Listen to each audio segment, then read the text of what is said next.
discussing the state of our democracy. What you are proposing is unethical and an assault on the fair representation we deserve in our state.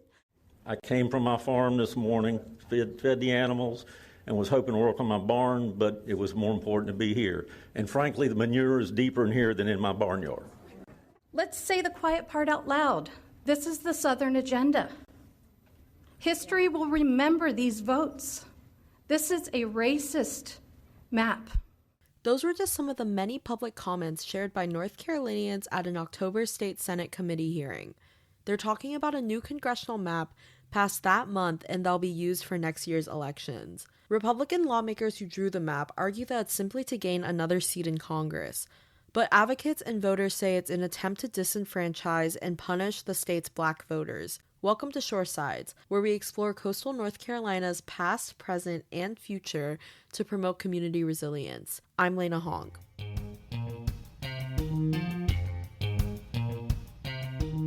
North Carolina is no stranger to redistricting. We've had more maps than congressional elections within the past decade. It's undoubtedly a defining feature of our state's politics. But this time is different.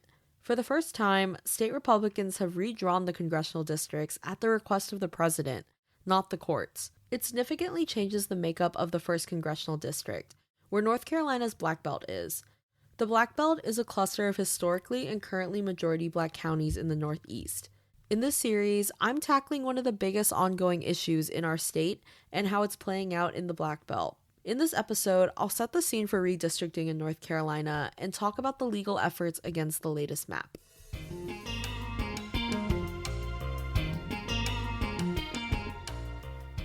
If you're already confused, don't worry, you're not the only one. North Carolina politics get messy. So let's talk to an expert.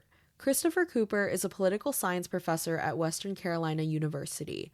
His bread and butter is North Carolina politics, voting, and elections. So we are an extremely competitive state. We're a purple state. And so what that means is that the consequences of very small moves in the electoral map can have huge consequences. This competitiveness plays out in the long history of gerrymandering in North Carolina, where those in power attempt to gain more ground through redrawing congressional districts.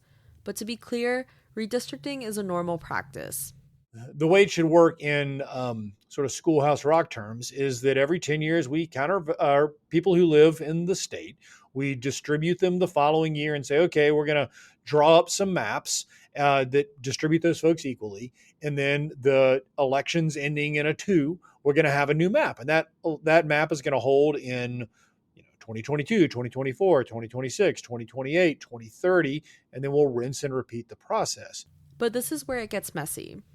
In reality, the court has jumped in a number of times and said, hey, y'all got to redraw these lines. You broke the law, essentially. That scene has played out numerous times in North Carolina. It's why we've had so many maps in the past decade.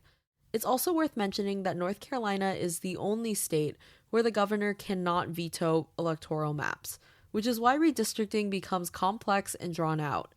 And technically, it's legal to draw congressional lines to favor a political party.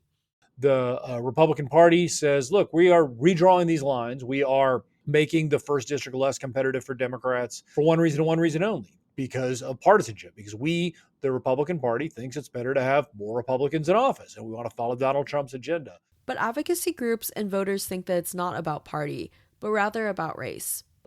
But to us, it looks like that these maps were drawn with race as a predominant factor. And that's racial gerrymandering. And again, that's what this case is all about. That's Bob Phillips. He runs Common Cause, a nonprofit organization that advocates for voting rights. They're one of the plaintiffs in the lawsuit challenging the new congressional districts.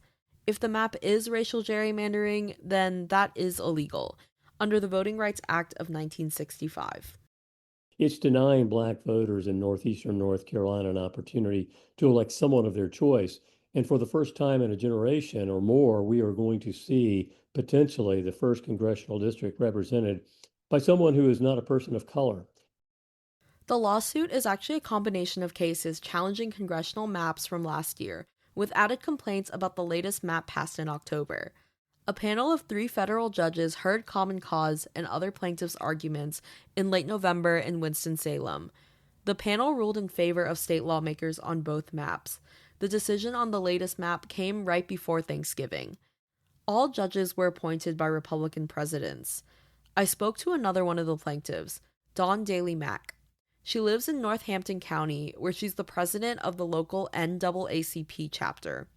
I talked to her a few days before the court's decision came out. We are being given a raw deal here for sure. Northampton is right in the middle of the 1st Congressional District, and majority Black.